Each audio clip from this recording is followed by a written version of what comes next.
guys, welcome to the Treasury Update Podcast Coffee Break Session, the show where we cover foundational Treasury topics and questions in about the same amount of time it takes you to drink your coffee. This is your host, Alexa, and I'm joined today with Craig Jeffery, Managing Partner of Strategic Treasure. Welcome back, Craig. Thanks, Alexa. It's good to be here again. So today we're going to be covering an interesting topic, I think, which is what is RPA? So Craig, what is RPA? What does that stand for? What does that mean? In the context of this podcast, RPA is robotic process automation.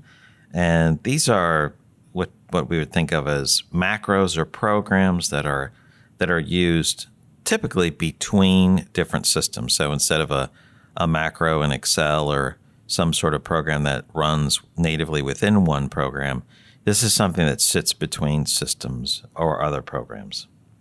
When would RPA or robotic process automation be used?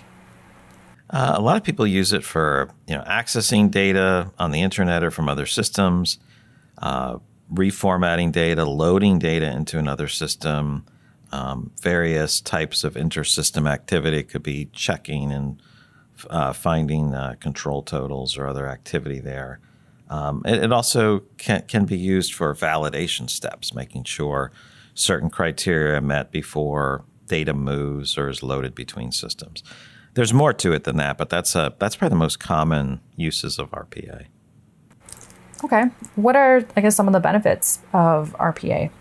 RPA is a way of, I don't know a nicer way to say this, but it helps you cheat your way closer to straight through processing because you can't have everything be fully integrated or have system-driven APIs or open APIs handle all of the transfers, and movement of activity from one system to another. This helps get you a lot closer to STP, in this interim period as we continue to work on other activities like open APIs for handling that. So APIs help you save time, sooner, especially on manual processes, looking at data, cleansing it, loading it, moving it from one place to another. RPA tends to do a really good job about saving time, freeing up staff to save more time and to focus on other activities while you may be years away from a more true STP approach. Okay. What's an instance or an example, or how can Treasury use RPA? Yeah, this is a good question because a few years ago, people were like, hey, this is neat. And a few people were using it. Now more are using it. I'll give you a few examples. So one might be a company uses it to pull down forecasting data and rates. So maybe forecasting data from other systems.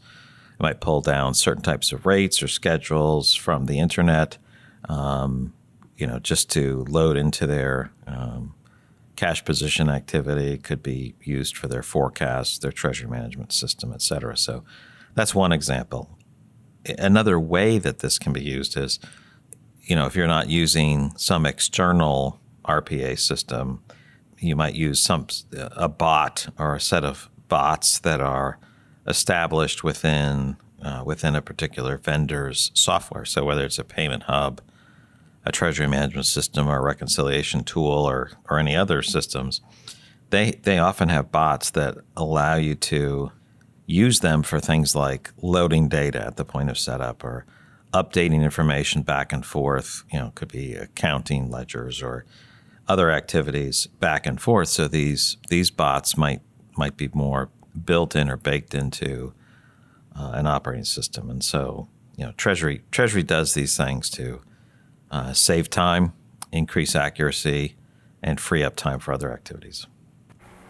Gotcha. So whether it's, with existing forecast data or help use or utilize existing tools, RPA can be used there. So I guess just to recap some of the earlier points, what is RPA? That's robotic process automation. That's really macros or programs used between other programs instead of, the macros that I immediately think of in Excel or natively within a single program. And one of those used, it's reformatting, again, between systems. It could be for controls or validation steps, or really just to make sure some criteria might be met before things are moved. And then some of those benefits might be, I think you said, to cheat your way to straight through processing. And then really just to help free up staff or just to get you closer to some of those open APIs. And then we kind of just talked about some of those treasury uses, which was to pull down some of that forecast data or just to help you use any existing tools that Treasury might already be using. Was there anything else on RPA, or was that a good recap of everything we've covered? That was a very good recap. Some of the big names are companies like UiPath, Blue Prism. These are some of the names you may run into.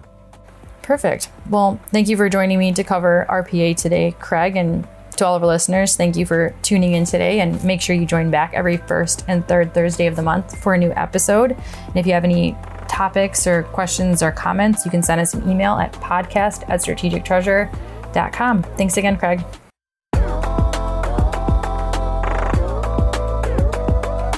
This podcast is provided for informational purposes only, and statements made by Strategic Treasure LLC on this podcast are not intended as legal, business, consulting, or tax advice.